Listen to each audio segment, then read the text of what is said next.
begangen sind, wird euer Terror mit Jahrhunderte währender Garant. Fabriken werden gegründet, strategisches deutsches Volk und unser liebes deutsches Reich. Mit dem Tag hat sich an Woche um Woche...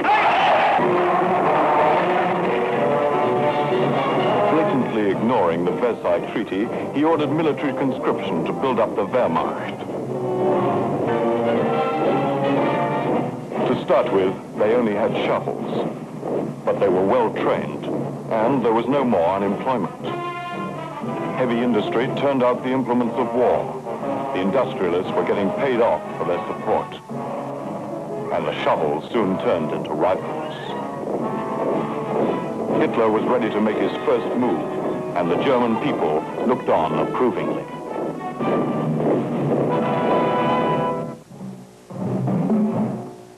To offer France some protection from German invasion, the Treaty of Versailles had created a demilitarized zone of German territory along the Rhine.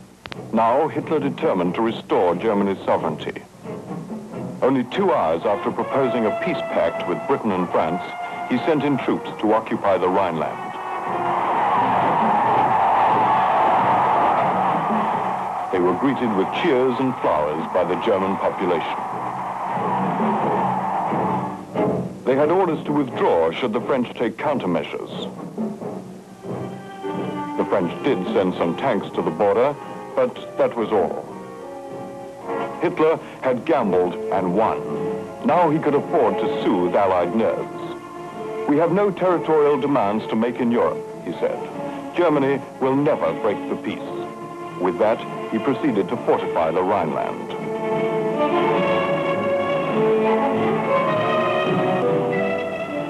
Once having secured his western border, he could start his drive towards the east and the black soil of the Ukraine.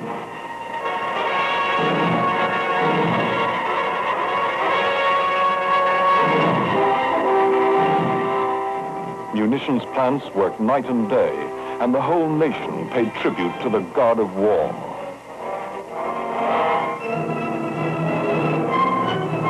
In the face of Hitler's rearmament and his announced intention to conquer the world, why didn't the democracies act to curb Germany's menace to the peace? Unfortunately, it was this very desire for peace which more than anything stayed their hands. They were sick of war, and still plagued by economic depression and unemployment, they were unwilling to face the enormous cost of rearming. A new war was the last thing they wanted.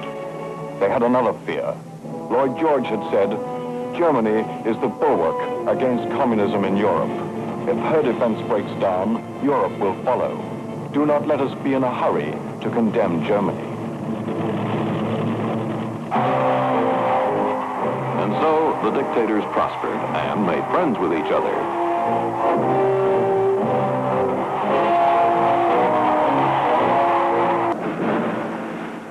In 1938, Hitler annexed Austria. The German columns moved unhindered on Vienna.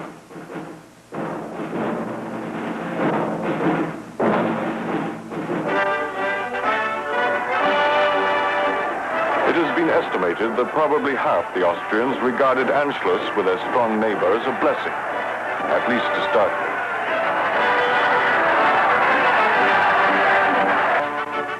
Without a shot having been fired, Austria had become a German province, and Hitler's power and prestige soared at home and abroad.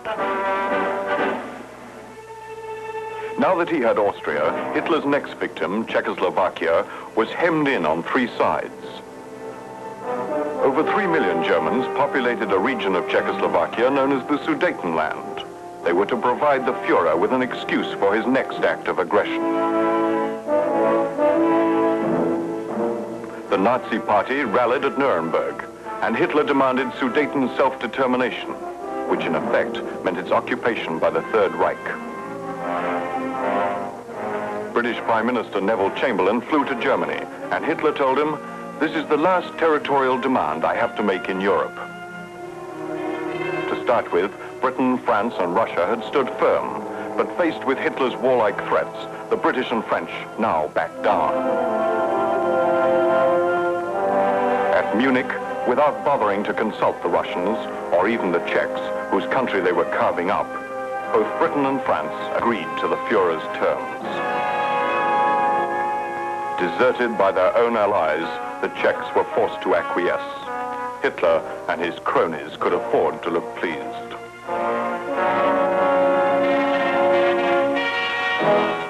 Chamberlain declared, "This is the second time there has come back from Germany peace with honor.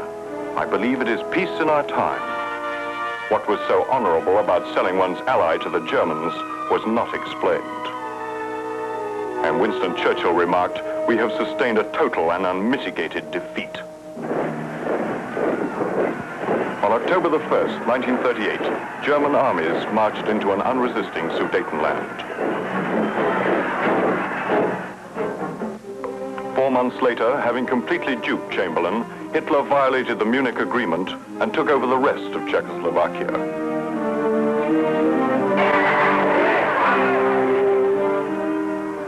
Sold out by its allies, one of the strongest states in Europe was no more.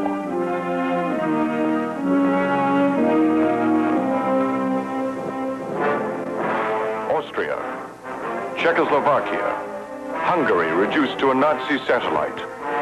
Hitler was now in control of the vital heartland of Europe and in a strategic position to dominate the continent.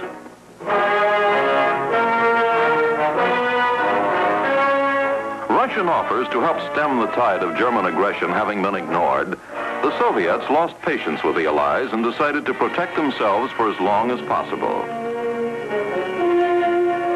Accordingly, in August 1939, they signed a cynical non-aggression pact with Germany. One of the provisos, that Russia would not interfere with a German invasion of Poland. Stalin's price for remaining neutral, Eastern Poland. Hitler was now free to act, and Poland's doom was sealed.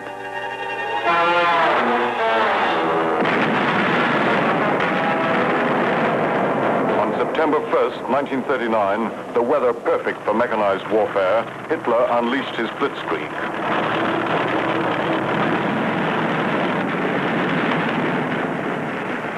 "Our strength is in our quickness and in our brutality," he screamed. "Be hard, be without mercy."